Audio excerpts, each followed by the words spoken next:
Je n'ai point honte de l'Évangile. C'est la puissance de Dieu pour le salut de quiconque croit, du juif premièrement, puis du grec, parce qu'en lui est révélée la justice de Dieu par la foi, et pour la foi, selon qu'il est écrit, le juste vivra par la foi. La colère de Dieu se révèle du ciel contre toute impiété et toute injustice des hommes qui retiennent injustement la vérité captive, car ce qu'on peut connaître de Dieu est manifeste pour eux, Dieu le leur ayant fait connaître en effet les perfections invisibles de Dieu, sa puissance éternelle et sa divinité se voient comme à l'œil nu depuis la création du monde quand on les considère dans ses ouvrages.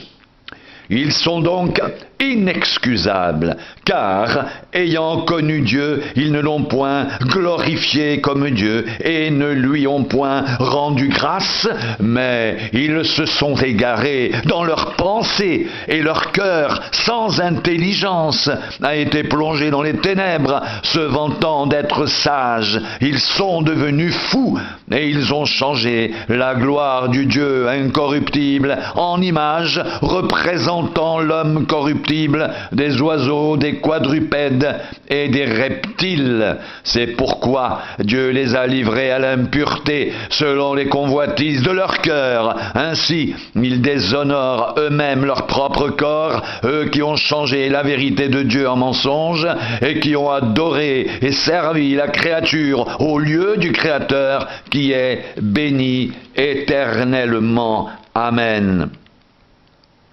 Nous avons déjà prouvé que tous, juifs et grecs, sont sous l'empire du péché, selon qu'il est écrit, il n'y a point de juste, pas même un seul, nul n'est intelligent, nul ne cherche Dieu, tous sont égarés, tous sont pervertis, il n'en est aucun qui fasse le bien, pas même un seul. Leur gosier est un sépulcre ouvert, ils se servent de leur langue pour tromper, ils ont sous leurs lèvres un venin d'aspic, leur bouche est pleine de malédiction et d'amertume, ils ont les pieds légers pour répandre le sang, la destruction et le malheur sont sur leur route, ils ne connaissent pas le chemin de la paix, la crainte de Dieu n'est pas devant leurs yeux. Or, nous savons que tout ce que dit la loi, elle le dit à ceux qui sont sous la loi, afin que toute bouche soit fermée et que tout le monde soit reconnu coupable devant Dieu, car personne ne sera justifié devant lui par les œuvres de la loi, puisque c'est par la loi que vient la connaissance du péché. Mais maintenant, sans la loi est manifestée la justice de Dieu, à laquelle rendent témoignage la loi et les prophètes, justice de Dieu par la foi en Jésus-Christ pour tous ceux qui croient. Il n'y a point de distinction, car tous ont péché et sont privés de la gloire de Dieu, et ils sont gratuitement justifiés par sa grâce, par le moyen de la rédemption qui est en Jésus-Christ. C'est lui que Dieu a destiné à être par son sang, pour ceux qui croiraient, victime propitiatoire, afin de montrer sa justice, parce qu'il avait laissé impunis les péchés commis auparavant au temps de sa patience. Il montre ainsi sa justice dans le temps présent, de manière à être juste, tout en justifiant celui qui a la foi en Jésus. Où est donc le sujet de se glorifier? Il est exclu. Par quelle loi? Par la loi des œuvres? Non, mais par la loi de la foi, car nous pensons que l'homme est justifié par la foi, sans les œuvres de la loi. Ou bien Dieu est-il seulement le Dieu des Juifs? Ne l'est-il pas aussi des païens? Oui, il l'est aussi des païens, puisqu'il y a un seul Dieu qui justifiera par la foi les circoncis et par la foi les incirconcis. Annulons-nous donc la loi par la foi? Loin de là. Au contraire, nous confirmons la loi. Que dirons-nous donc qu'Abraham, notre père, selon la chair, a obtenu? Si Abraham a été justifié par les œuvres, il a sujet de se glorifier, mais non devant Dieu. Car que dit l'Écriture? Abraham crut à Dieu, et cela lui fut imputé à justice. Or, à celui qui fait une œuvre, le salaire est imputé non comme une grâce, mais comme une chose due. Et à celui qui ne fait point d'œuvre, mais qui croit en celui qui justifie l'impie, sa foi lui est imputée à justice. De même, David exprime le bonheur de l'homme à qui Dieu impute la justice sans les œuvres. Heureux ceux dont les iniquités sont pardonnées et dont les péchés sont couverts.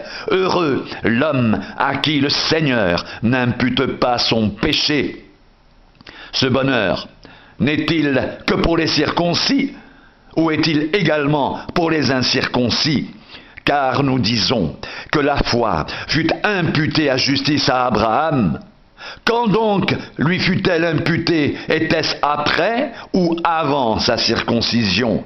Il n'était pas encore circoncis, il était incirconcis, et il reçut le signe de la circoncision comme sceau de la justice qu'il avait obtenu par la foi quand il était incirconcis, afin d'être le père de tous les incirconcis qui croient, pour que la justice leur soit aussi imputée, et le père des circoncis, qui ne sont pas seulement circoncis, mais encore qui marchent sur les traces de la foi de notre père Abraham, quand il était incirconcis.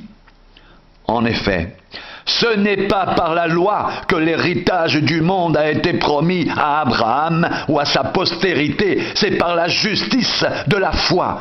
Car si les héritiers le sont par la foi est vaine et la promesse est annulée, car la loi produit la colère, et là où il n'y a point de loi, il n'y a point non plus de transgression. C'est pourquoi les héritiers le sont par la foi, pour que ce soit par grâce, afin que la promesse soit assurée à toute la postérité, non seulement à celle qui est sous la loi, mais aussi à celle qui a la foi d'Abraham, notre Père à tous, selon qu'il est écrit: « Je t'ai établi Père d'un grand nombre de nations. » Il est notre Père devant celui auquel il a cru, Dieu qui donne la vie aux morts et qui appelle les choses qui ne sont point comme si elles étaient.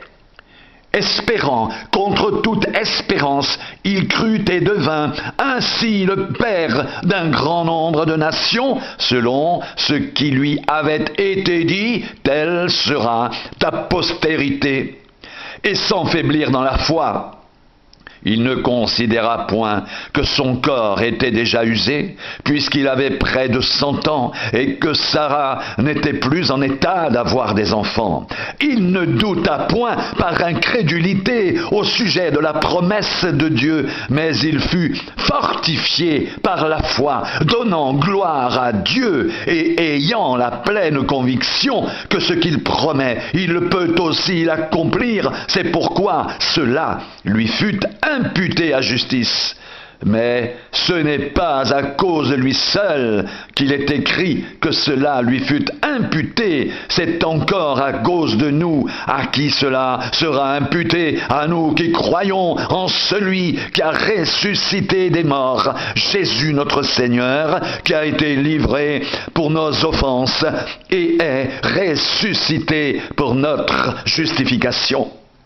Étant donc justifiés par la foi, nous avons la paix avec Dieu par notre Seigneur Jésus-Christ, à qui nous devons d'avoir eu par la foi accès à cette grâce dans laquelle nous demeurons fermes, et nous nous glorifions dans l'espérance de la gloire de Dieu. Bien plus, nous nous glorifions même des afflictions, sachant que l'affliction produit la persévérance la victoire dans l'épreuve, et cette victoire l'espérance, Or l'espérance ne trompe point, parce que l'amour de Dieu est répandu dans nos cœurs par le Saint-Esprit qui nous a été donné. Car lorsque nous étions encore sans force, Christ autant marqué et mort pour des impies. À peine mourrait-on pour un juste, quelqu'un peut-être mourrait pour un homme de bien, mais Dieu prouve son amour envers nous, en ce que lorsque nous étions encore des pécheurs, Christ est mort pour nous. À plus forte raison, donc, maintenant que nous sommes justifiés par son sang, serons-nous sauvés par lui de la colère. Car si lorsque nous étions ennemis, nous avons été réconciliés avec Dieu par la mort de son Fils, à plus forte raison, étant réconciliés, serons-nous sauvés par sa vie. Et non seulement cela, mais encore, nous nous glorifions en Dieu par notre Seigneur Jésus-Christ, par qui, maintenant, nous avons obtenu la réconciliation. C'est pourquoi, comme par un seul homme, le péché est entré dans le monde, et par le péché la mort, et qu'ainsi la mort s'est étendue sur tous les hommes, parce que tous ont péché, car jusqu'à la loi le péché était dans le monde. Or le péché n'est pas imputé quand il n'y a point de loi. Cependant, la mort a régné depuis Adam jusqu'à Moïse, même sur ceux qui n'avaient pas péché par une transgression semblable à celle d'Adam, lequel est la figure de celui qui devait venir. Mais il n'en est pas du don gratuit comme de l'offense, car si par l'offense d'un seul il en est beaucoup qui sont morts, à plus forte raison, la grâce de Dieu et le don de la grâce venant d'un seul homme, Jésus-Christ, ont-ils été abondamment répandus sur beaucoup. Et il n'en est pas du don comme de ce qui est arrivé par un seul qui a péché, car c'est après une seule offense que le jugement est devenu condamnation, tandis que le don gratuit devient justification après plusieurs offenses. Si, par l'offense d'un seul, la mort a régné par lui seul, à plus forte raison, ceux qui reçoivent l'abondance de la grâce et du don de la justice régneront-ils dans la vie par Jésus-Christ lui seul. Ainsi donc, comme par une seule offense la condamnation a atteint tous les hommes, de même, par un seul acte de justice, la justification qui donne la vie s'étend à tous les hommes, car comme par la désobéissance d'un seul homme, beaucoup ont été rendus pécheurs. De même, par l'obéissance d'un seul, beaucoup seront rendus justes. Or, la loi est intervenue pour que l'offense abonde. Mais là où le péché a abondé, la grâce a surabondé, afin que, comme le péché a régné par la mort, ainsi la grâce règne par la justice pour la vie éternelle, par Jésus-Christ, notre Seigneur.